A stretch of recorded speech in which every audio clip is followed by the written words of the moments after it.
My program focused on the history of education, education and discrimination, and just what it means to be an active listener and an advocate for students from different backgrounds. And I feel like that carries over wonderfully here because that is what we do at the LRC. We work with people from different backgrounds, different languages, different heritages, and it's wonderful to see everything come together. You're listening to Speaking of Language, a podcast recorded at the Language Resource Center at Cornell University. Each week, we explore a topic related to language pedagogy and second language acquisition. This week, on Speaking of Language, we meet Ashley Griffith, the new Engagement and Outreach Coordinator, joining our team at the Language Resource Center. Welcome to a new episode of Speaking of Language. I'm Angelica Kramer, the Director of the Language Resource Center at Cornell University. And I'm Sam Lupowitz, the LRC's Media Manager. We are delighted to introduce our new LRC team member and colleague today. Ashley Griffith is the new LRC Engagement and Outreach Coordinator, and we are so excited to introduce her to the world. Welcome to Speaking of Language, Ashley. And welcome to the LRC. Hello, thank you so much. I'm excited to be here. So we always like to start our podcasts by asking our guests about their background and experience with language and learning languages. What does that look like for you?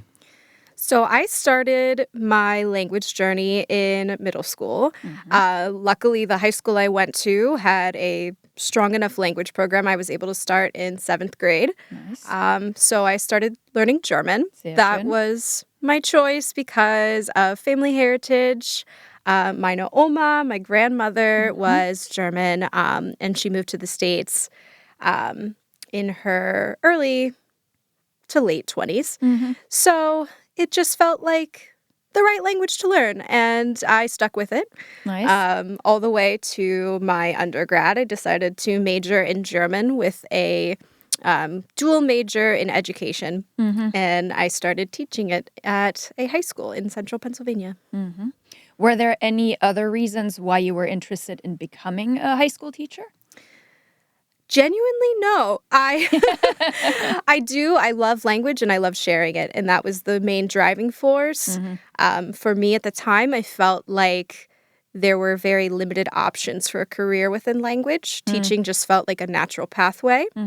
And that's the route I took. And I don't regret it. It was a wonderful experience and career. And I've learned so much about myself and others and what it means to share a language in an instructional environment. Yeah. What was the best part about being a language teacher?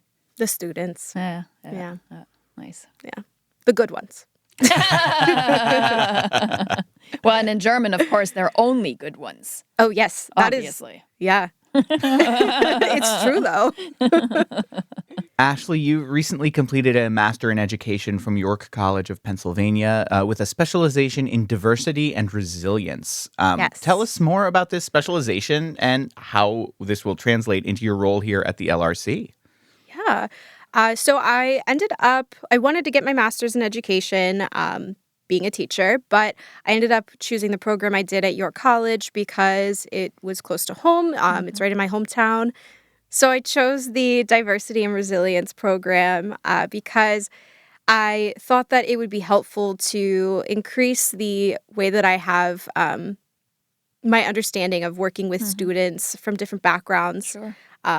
Unfortunately, the high school I worked at was pretty majority, can I say white? White. Yeah, you can say Absolutely, white. Because it is true. Yeah. Majority white American background, not a lot of diversity within my school district. So the students that were from different backgrounds culturally really felt alienated. So I liked the opportunity to study what it means to help students have the resilience Sure. that they need to navigate that world, being a minority. And it was really helpful. The professors I had were wonderful. My program focused on the history of education, particularly education and discrimination and different policies that have Interesting. been enacted to combat that. Yeah. And just what it means to be an active listener and an advocate for students from different backgrounds. And I feel like that carries over wonderfully here because that is what we do at the LRC. Yeah, We work yeah. with people from different backgrounds, different languages, different heritages, and it's wonderful to see everything come together. Nice. Great. So other than that, what else got you excited about working at the LRC? The staff here is so great. And good looking. And, Yeah, just so wonderful and kind. No, truly, I knew from the minute I walked into the office at Geo4 that I just felt welcomed and I felt like I belonged. And that's not necessarily a feeling that I often have. So it just felt good and I trusted that feeling. Nice. Wonderful. Well, that's great to hear. Was mutual. yeah. Good. Well, what are you most looking forward to in your new role? I'm really looking forward to some of the special events and initiatives that we hold at the LRC. World Language Day is coming up, and it feels like a daunting task, but I'm really excited because it falls so well into my background of my previous career working with that age group of students. So I think it'll be really cool to see how that plays out and to be a part of it. And of course, Sweet Poetry, I've always loved poetry, and of course I love languages, so seeing that combination in an event is going to be really fun. Do you have any specific plans for engagement and outreach? Anything that you want to try or do differently or build on? That's a tough question. Yeah, being brand new, you I don't feel really like know what's there. Yeah, I'm still falling into the role, but Sure. I'm always thinking. It's a superpower and a weakness. Relatable. But yeah. I'm not sure. I definitely, my biggest hope as I fall into this role and get comfortable is to see how we can, it's in the position title, but see how we can reach out more and publicize more our events on campus, get more engagement, and just let students know and faculty that this resource is here and that it's a great one. Yeah, awesome. Thinking about studying languages and your own experiences as a language learner, what suggestions or tips do you have for other language learners? Repetition, exposure.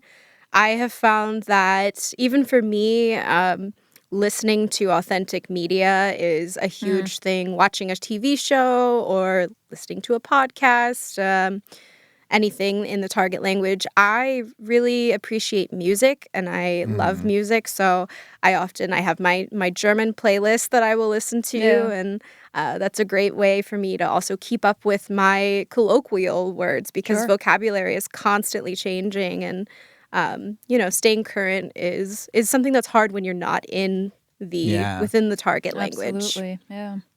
So on the flip side, what about any suggestions for language teachers?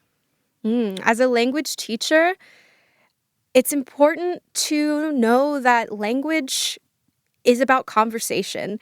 I have visited so many language courses that are just primarily lecture focused or grammar focused, and those things are very important. I personally love grammar. I love to teach grammar, but it's so important to remember that the point of language and what language is conversation. And it's so hard to develop that skill when you're just being spoken to. Yep, that's a very good point. Well, Ashley, we're so happy to have you here. I'm really looking forward to getting to know you better and looking forward to all of our community here at Cornell and at Cornell and around the LRC to get to know you better. But before we sign off, we would like to ask you to share a word in a language you speak, love, are learning, want to learn that feels good to say. What is that word? Easy. Kavicha Enshin. What does that mean for those of the listeners who do not speak? Yes, I just thought, the I thought listeners. maybe just the word was good and you just let people think about it. Kavicha Enshin is one way to say rubber ducky in German. Love it. Yep, it is a good one. It is a good one. Well, I only can echo what Sam said. We are so delighted to have you here and as part of our team, and we look forward to all the things that you will do to transform this position and engagement and outreach for languages at Cornell. And thank you so much for speaking of language with us today, Ashley. Thank you for my wonderful hosts. Next week, we will speak with Dr. Oya Tapchuolu Judd from Northwestern University. She will be on campus tomorrow, Thursday, September 19th, to kick off our speaker series and the Southeast Asian Language Council Conference. You can catch her talk titled Collaborative Curriculum Design in LICTLS, Student-Centered Multimodal Approaches Using Authentic Media, live tomorrow, or you can wait until next week's episode, or maybe simply do both. Until then, Auf Wiederhören! The Language Resource Center is located on the ground floor of Stimson Hall on Cornell's main campus in Ithaca, New York. Check us out on the web at lrc.cornell.edu. and follow Cornell LRC on Facebook, Instagram, and Twitter. Speaking of Language is produced by Angelika Kramer and Sam Lupowitz. Recorded by Sam Lupowitz. Original music by Sam Lupowitz, Dan Gable, and Joe Gibson. Thanks also to the College of Arts and Sciences at Cornell University. As a reminder, the ideas and opinions expressed on this podcast do not reflect those of the College of Arts and Sciences or any other official entity of Cornell University. We thank our listeners, and do stay tuned for our next episode.